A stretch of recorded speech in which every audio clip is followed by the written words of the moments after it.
December 21 2 நாளைக்கான current affairs தான் இந்த வீடியோவில் பார்க்க போகிறோம். ஸோ ஃபஸ்ட்டு பார்க்க போகிறது பார்த்தீங்க அப்படின்னா ஸ்பேடெக்ஸ் ஆய்வு திட்டம். ஸோ இந்த ஸ்பேடெக்ஸ் அப்படிங்கிறதோட ஃபுல் ஃபார்ம் என்னென்னு பார்த்தீங்கன்னா ஸ்பேஸ் டாக்கிங் எக்ஸ்பெரிமெண்ட். ஸோ ரொம்ப இம்பார்ட்டன்ட் கொஷின் தான் அது.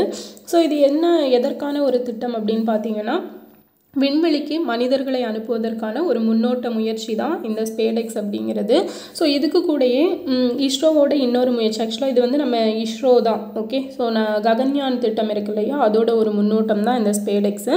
அண்ட் 2035 பாரதிய அந்தரிக்ஷா ஸ்டேஷன் அப்படிங்கிறது விண்வெளியில் ஒரு நம்ம இந்தியா சார்பில் ஒரு இந்த விண்வெளி நிலையம் அப்படிங்கிறது அமைக்க இருக்கிறதா சொல்லியிருக்காங்க. ஸோ நம்ம பிரதமர் நரேந்திர மோடி கூட அவரோட ஒவ்வொரு ஸ்பீச்லேயும் இதை பற்றி சொல்லுவார். அண்ட் இது கேட்கலாம், அந்த இயர் என்ன அப்படின்னா 2035 தான் இலக்கு வச்சுருக்காங்க.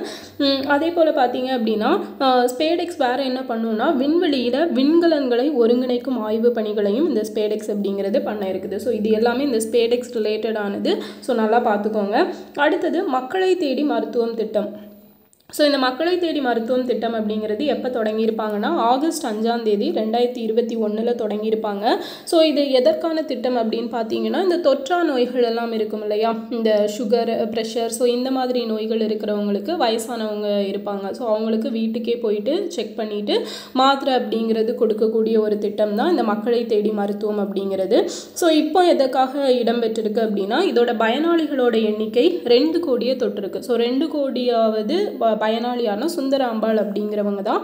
அவங்கள கூட நேரில் சந்திச்சு எல்லாம் பேசியிருப்பாங்க.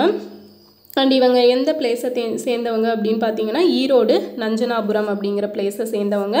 அண்ட் இந்த திட்டம் ஃபஸ்ட்டு எங்கே ஸ்டார்ட் பண்ணி வச்சுருப்பாங்க அப்படின்னா சாமனப்பள்ளி, கிருஷ்ணகிரியில் ஸ்டார்ட் பண்ணி வச்சுருப்பாங்க. ஓகே, ஸோ மக்களை தேடி மருத்துவம் திட்டம் ரொம்ப முக்கியம். கண்டிப்பாக இதுலேருந்து ஒரு கொஸ்டின் எக்ஸ்பெக்ட் பண்ணலாம்.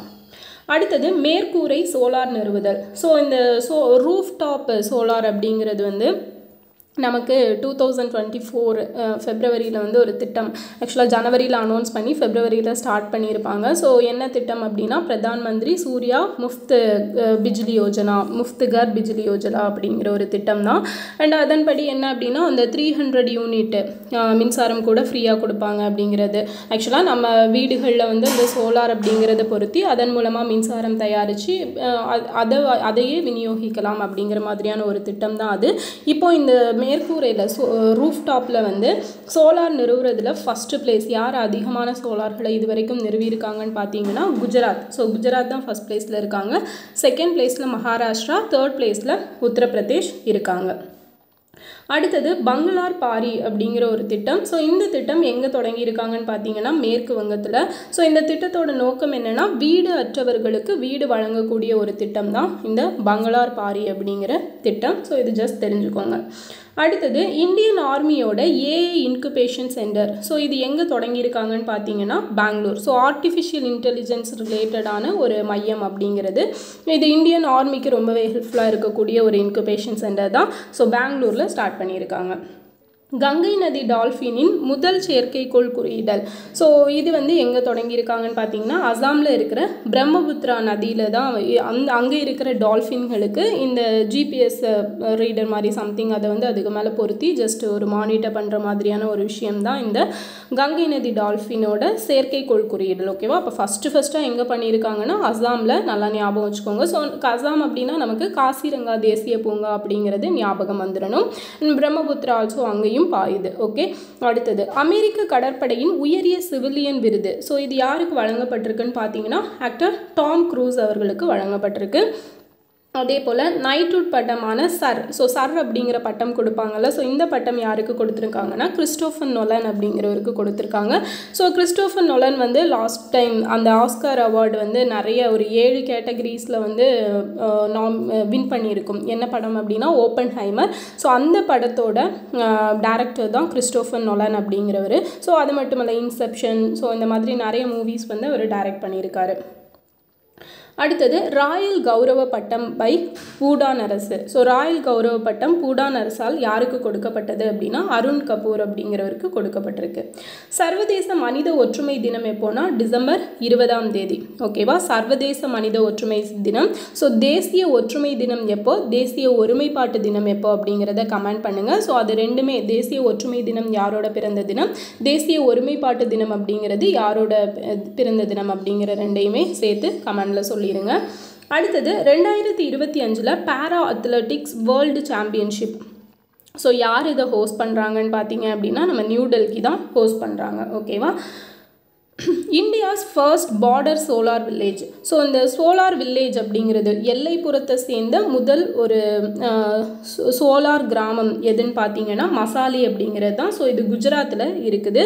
ஸோ இது எந்த பார்டரில் இருக்குதுன்னு பார்த்தீங்க அப்படின்னா ஒரு பாகிஸ்தான் பார்டரில், இந்த இந்தியாவுக்கும் பாகிஸ்தானுக்கும் 40 கிலோ, அந்த இந்தியாவிலேருந்து அந்த பாகிஸ்தானுக்கு ஒரு 40 கிலோமீட்டர் டிஸ்டன்ஸ் இருக்கிற ஏரியாவில் தான் இந்த மசாலி அப்படிங்கிற கிராமம் இருக்குது. ஸோ இது ரொம்ப முக்கியம். இந்தியாவோட ஃபஸ்ட்டு சோலார் வில்லேஜ் அப்படிங்கிறது எதுனா மொதேரா. ஓகேவா, மொதேரா அப்படிங்கிறது தான் இந்தியாவோட ஃபஸ்ட்டு சோலார் வில்லேஜ். அடுத்தது India's first multi modal AI initiative, அதோட நேம் என்னன்னு பார்த்தீங்கன்னா Bharat generation. Okay, Bharat gen அப்படிங்கிறது தான் இந்தியாவோட first multi modal AI initiative. So இதெல்லாம் சிங்கிள் லைன் கொஷின் மாதிரி ஞாபகம் வச்சுக்கிட்டா போதுமானது. ஓகே, ஒரு ரீகேப் மட்டும் பார்த்துடலாமா 20ஆம் தேதிக்குள்ளது. ஸோ ஸ்பேடெக்ஸ் ஆய்வு திட்டம், ஸ்பேஸ் டாக்கிங் எக்ஸ்பெரிமெண்ட், அண்டு இது வந்து விண்வெளிக்கு மனிதர்கள் அனுப்புவதற்கான ஒரு முன்னோட்ட முயற்சி திட்டம். மக்களை தேடி மருத்துவம் திட்டம் ஆகஸ்ட் 5, 2021 ஸ்டார்ட் பண்ணியிருப்பாங்க. இப்போ வந்து 2 கோடியாவது பயனாளர் அப்படிங்கிறத அது வந்து ரீச் பண்ணியிருக்கு. மேற்கூரை சோலார் நிறுவலில் முதல் பிளேஸ் குஜராத். பங்களார் பாரி திட்டம் மேற்கு வங்கத்தில் தொடங்கியிருக்காங்க. Indian army's AI incubation center பெங்களூரில் ஸ்டார்ட் பண்ணியிருக்காங்க. கங்கை நதி டால்ஃபினில் முதல் செயற்கைக்கோள் குறியீடல் அப்படிங்கிறது எந்த நதியில் இருக்கிற டால்ஃபினுக்கு பண்ணியிருக்காங்கன்னா அசாமில் இருக்க பிரம்மபுத்திரா நதி. அமெரிக்க கடற்படையின் உயரிய சிவிலியன் விருது டாம் க்ரூஸ்க்கு கொடுத்துருக்காங்க.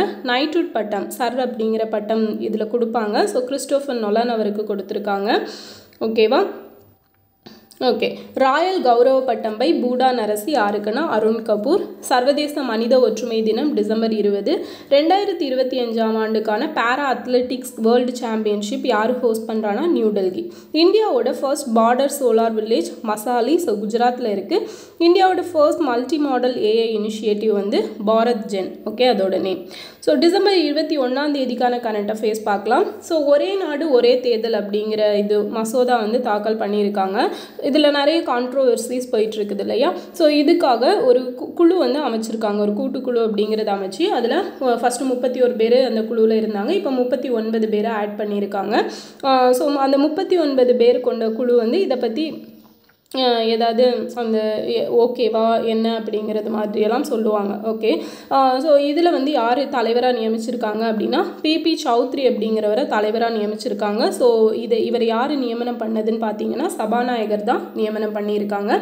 ஸோ ஒரே நாடு ஒரே தேர்தல் அப்படிங்கிறத நம்ம பார்க்கணும் அப்படின்னா அதை பற்றி ஆராய்ச்சி பண்ணுறதுக்கு அதை பற்றி பரிந்துரை கொடுக்கறதுக்கு நியமிக்கப்பட்ட குழுவோட தலைவர் யாருன்னா முன்னாள் குடியரசுத் தலைவரான நம்ம ராம்நாத் கோவிந்த் அவர்கள் தான் இல்லையா.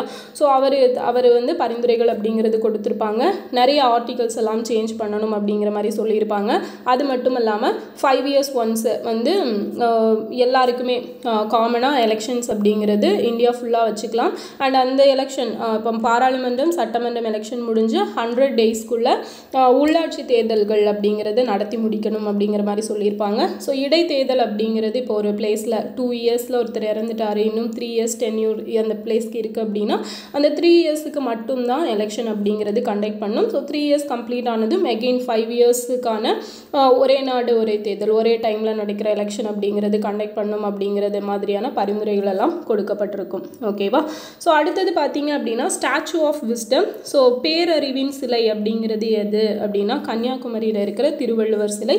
ஸோ இந்த திருவள்ளுவர் சிலை அப்படிங்கிறது நிறுவப்பட்டு 25 ஆண்டுகள் ஆயிடுச்சு. ஸோ அதை செலிப்ரேட் பண்ணுற விதமாக தான் இந்த சிலைக்கு ஸ்டாச்சு ஆஃப் விஸ்டம் அப்படின்னு சொல்லி நம்ம தமிழ்நாடு கவர்மெண்ட் சார்பில் அனௌன்ஸ் பண்ணியிருக்காங்க. ஸோ சமத்துவ சிலை ஸ்டாச்சு ஆஃப் ஈக்வாலிட்டி அப்படின்னு சொல்லி அழைக்கப்படுறது யாரோட சிலை அப்படிங்கிறத சொல்லுங்கள். அண்ட் அதே மாதிரி பார்த்தீங்க அப்படின்னா ஸ்டாச்சு ஆஃப் யூனிட்டி ஒற்றுமையின் சிலை அப்படின்னு அழைக்கப்படுறது எது அப்படின்னு சொல்லி சொல்லுங்கள். ஓகேவா, ரெண்டும் statue of unity and statue of equality சமத்துவ சிலை ஒற்றுமை சிலை அப்படின்னு சொல்லி அழைக்கப்படுறது யாரோட சிலைகள் அப்படிங்கிறத சொல்லுங்கள். அடுத்தது சர்வதேச தியான தினம் எப்போனா டிசம்பர் 21 ஸோ இப்போ தான் இதை வந்து ஃபஸ்ட் டைம் செலிப்ரேட் பண்ணுறோம். யூஎனால் அனௌன்ஸ் பண்ணப்பட்டிருக்கும். அண்ட் இதோட தீம் என்னன்னு பார்த்தீங்கன்னா meditation for global peace and harmony அப்படிங்கிறது ஸோ ரொம்ப முக்கியம். ஸோ இதே மாதிரி தான் நம்ம சர்வதேச யோகா தினம் எப்போ செலிப்ரேட் பண்ணுவோம், ஜூன் 21 செலிப்ரேட் பண்ணுறோம்ல, சேம் அதே மாதிரி இது தியான தினம் டிசம்பர் 21. ஓகே, அடுத்தது 2 ஸ்டெல்த் போர்க்கப்பல்கள் கடற்படையிடம் ஒப்படைப்பு. ஸோ இது என்ன ஸ்டெல்த் அப்படின்னா இட்ஸ் டெக்னாலஜி. ஓகே, இது ஒரு டெக்னாலஜி. அண்ட் நம்ம இந்தியன் கவர்மெண்ட் பார்த்தீங்க அப்படின்னா ஒரு 2 ப்ராஜெக்ட் அப்படிங்கிறத அனௌன்ஸ் பண்ணியிருப்பாங்க. 17A ரக திட்டம் அண்ட் 15B ரக திட்டம்னு சொல்லி. ஸோ இந்த 17A ரக திட்டத்தின் கீழ் தான் வந்து இந்த போர்க்கப்பல்கள் அப்படிங்கிறத மேக் பண்ணுறதுக்கு மசகான் கப்பல் கட்டும் தளம் மும்பையில் இருக்கு இல்லையா, ஸோ அவங்க வந்து ஒப்பந்தம் போட்டிருப்பாங்க. ஸோ அதன்படி இப்போ ஃபஸ்ட்டு போர்க்கப்பலான INS நீலகிரி அப்படிங்கிறத கடற்படையிட்ட ஒப்படைச்சிருக்காங்க. அதே போல் 15B ரக திட்டம் இது என்னென்னா ஏவுகணை தாங்கி போர்க்கப்பல்களை ஒப்படைக்கிற ஒரு திட்டம் தான் மேக் பண்ணி. ஸோ இது வந்து 4வது ஏவுகணை தாங்கி போர்க்கப்பலான INS சூரத் அப்படிங்கிறதையும் கடற்படையிட்ட ஒப்படைச்சிருக்காங்க. அடுத்தது 55வது GST கவுன்சில் கூட்டம் அப்படிங்கிறது நடந்திருக்கு. எங்கன்னா ராஜஸ்தான் ஜெய்சால்மர். ஸோ இன்றைக்கி தான் வந்து அந்த மீட்டிங் அப்படிங்கிறது நடந்து முடிஞ்சிருக்கு. ஸோ 54வது GST கவுன்சில் கூட்டத்தில் வந்து ஒரு முக்கிய இது வந்து அமைச்சிருப்பாங்க. என்னென்னு பார்த்தீங்கன்னா ஆயுள் மற்றும் மருத்துவ காப்பீட்டுக்கு விதிக்கப்படும் GST தொடர்பான விவகாரத்தை ஆய்வு பண்ணுறதுக்கு ஒரு குழு அப்படிங்கிறத அமைச்சிருப்பாங்க. இந்த இன்சூரன்ஸ் இருக்கு இல்லையா, ஹெல்த் இன்சூரன்ஸ், ஸோ அதுக்கு விதிக்கப்படுற GST ரிலேட்டடாக ஆய்வு பண்ணணும் அப்படிங்கிறதுக்காக ஒரு குழு அப்படிங்கிறது யார் தலைமையில் அமைச்சிருப்பாங்கன்னா சாம்ராட் சௌத்ரி அப்படிங்கிற தலைமையில். ஸோ ஒரு கீழே 13 பேர் அப்படிங்கிறது ஓகே ஸோ நியமிக்கப்பட்டிருக்கும். இந்த GST கவுன்சில் வந்து நியமிச்சிருப்பாங்க. ஓகே, ஸோ அதை பற்றியும் இன்னைக்கு இந்த 55வது GST கவுன்சில் கூட்டத்தில் வந்து முடிவெடுப்பாங்க. ஓகே, ஸோ அதை வந்து நம்ம நாளைக்கு பார்க்கலாம். அடுத்தது NHRC நேஷ்னல் ஹியூமன் ரைட்ஸ் கமிஷனோட 8வது தலைவர் யாருன்னா அருண்குமார். ஸோ அவர் வந்து ஓய்வு அடைஞ்சிட்டாரு. இப்போ அதோட பொறுப்பு தலைவராக, ஸோ தலைவர்னு அமைக்காமல் பொறுப்பு எக்ஸ்ட்ரா பொறுப்பு கொடுத்து ஒருத்தங்களை வச்சுருக்காங்க. யாருன்னா விஜய பாரதி சயனி அப்படிங்கிறவர். ஓகேவா, ஸோ இப்போ நெக்ஸ்ட் வந்து யாரை நியமிக்க போகிறதா பேசிக்கிறாங்க அப்படின்னா நம்ம DI சந்திரசூட் அவர்கள் இருக்காங்க இல்லையா, உச்சநீதிமன்றத்தோட 50வது தலைமை நீதிபதியாக இருந்தவர். ஸோ அவரை நியமிக்க போகிறதா பேசிக்கிறாங்க. அண்ட் அது ரிலேட்டடான நியூஸ் தான் வந்திருந்துச்சு. ஸோ இந்த நேஷ்னல் ஹியூமன் ரைட்ஸ் கமிஷன் அப்படிங்கிறது ஃபஸ்ட்டு எப்போ அமைக்கப்பட்டுச்சுன்னா 12 அக்டோபர் 1993. அண்ட் அது அமைக்கப்பட்ட பிறகு 2 டைம் வந்து அதை வந்து திருத்தம் பண்ணியிருப்பாங்க. 2006 ஒருக்கா 2019 ஒருக்கா திருத்தம் பண்ணியிருப்பாங்க. ஸோ அதன்படி 2019 செய்யப்பட்ட திருத்தத்தின்படி இந்த தலைவர் மற்றும் உறுப்பினர்கள் இருக்காங்க, அவங்களோட டென்யூர் பார்த்தீங்க அப்படின்னா 5 வருஷமாக இருந்திருக்கும். ஸோ அதை வந்து இப்போ 3 வருஷம் கம்மி பண்ணியிருக்காங்க. அது மட்டும் இல்லாமல் ஸோ 3 வருஷம் அப்படி இல்லைனா 70 வயசு எதில் முன்னாடியோ அதன்படி அவங்க வந்து நியமிக்கப்படுவாங்க.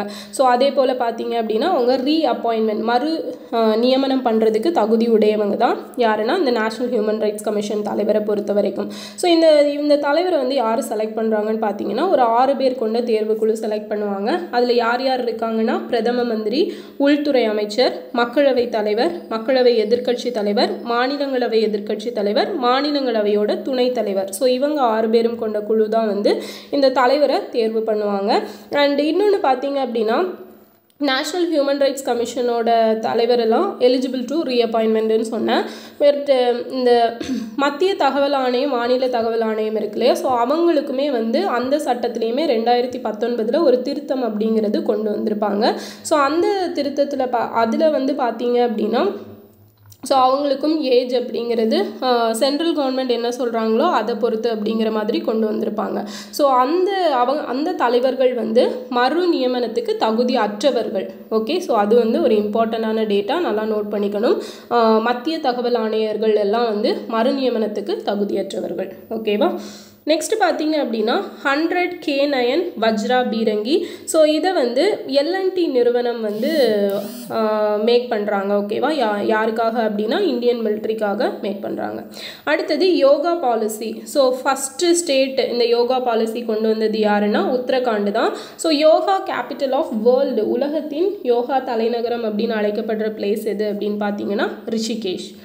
அடுத்தது உலகின் மிகப்பெரிய அருங்காட்சியகம் எது அப்படின்னா நியூ டெல்லியில் அமைக்கப்பட்டு இருக்குது. கோகோ உலக கோப்பையோட விளம்பர தூதர். ஸோ ஃபஸ்ட்டாக கோகோ உலக கோப்பை வந்து 2025 நம்ம இந்தியாவில் தான் நடக்குது. அண்ட் அதோட விளம்பர தூதராக சல்மான் கான் அவரை வந்து அனௌன்ஸ் பண்ணியிருக்காங்க.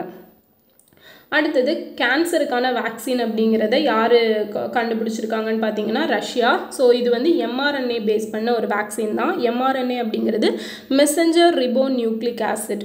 ஓகேவா, ஸோ mRNA அப்படின்னு நம்ம பார்க்கும்போது இந்த வருஷத்துக்கான நோபல் பரிசு அப்படிங்கிறது வந்து mRNA, பட் மெசஞ்சர் கிடையாது, மைக்ரோ RNA அப்படிங்கிற ரிலேட்டட் இதில் வந்து கொடுத்துருப்பாங்க. ஸோ அது யாருக்கு அண்ட் எந்த ஃபீல்டில் கொடுத்தாங்க அப்படிங்கிறத கமெண்டில் சொல்லுங்கள். ஓகேவா, நோபல் ப்ரைஸ் 2024.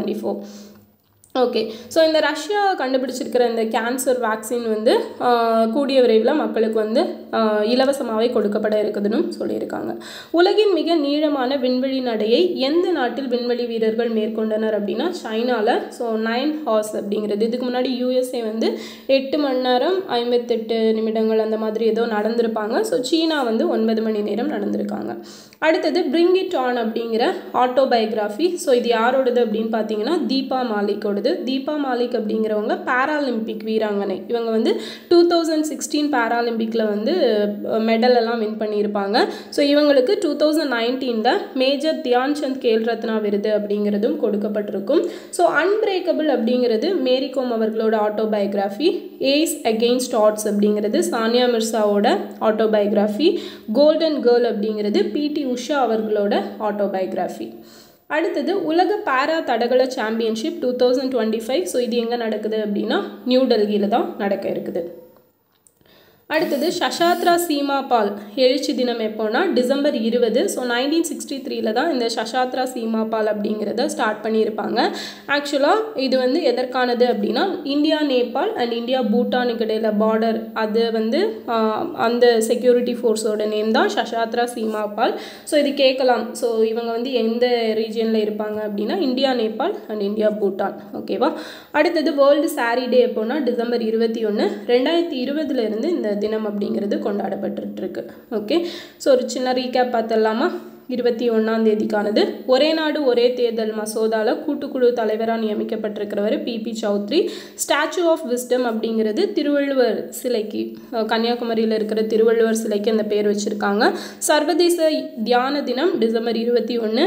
2 ஸ்டெல்த் போர்க்கப்பல்கள் கடற்படைக்கிட்ட ஒப்படைப்பு பண்ணியிருக்காங்க. ஒன்று INS நீலகிரி, இன்னொன்று INS சூரத். 55வது GST கவுன்சில் கூட்டம் ராஜஸ்தானில் இருக்க ஜெய்சால்மரில் நடந்திருக்கு. NHRC நேஷனல் ஹியூமன் ரைட்ஸ் கமிஷனோட இப்போதைய பொறுப்பு தலைவர் யாருன்னு பார்த்தீங்கன்னா விஜய பாரதி சயானி. ஸோ அதை பற்றி டீட்டெயிலாக பார்த்துருக்கோம். 100வது K9 வஜ்ரா பீரங்கி அப்படிங்கிறது யார் மேக் பண்ணுறாங்க? L&T நிறுவனம். யோகா பாலிசி முதலாக வெளியிட்டிருக்கிற ஸ்டேட் எதுனா உத்தரகாண்ட். உலகின் மிகப்பெரிய அருங்காட்சியகம் நியூ டெல்லியில் இருக்குது. கோகோ உலக கோப்பையோட விளம்பர தூதராக நியமிக்கப்பட்டிருக்கிறவர் Salman Khan. Vaccine for cancer யாருன்னா ரஷ்யா மேக் பண்ணியிருக்காங்க. உலகின் மிக நீளமான விண்வெளி நடையை நடந்த நாடு எதுனா சைனா. பிரிங் இட் ஆன் அப்படிங்கிற சுயசரிதை தீபா மாலிக் அவங்களோடது. உலக பாரா தடகள சாம்பியன்ஷிப் 2025 நியூ டெல்லியில் நடக்க இருக்கு. சஷாத்ரா சீமா பாலோட எழுச்சி தினம் டிசம்பர் 20. வேர்ல்டு சாரி டே டிசம்பர் 21. ஓகேவா, ஸோ 2 டேஸ்க்கான கரண்ட் அஃபேர்ஸ் நிறைய இம்பார்ட்டன்ட் டேட்டாஸ் இருக்குது.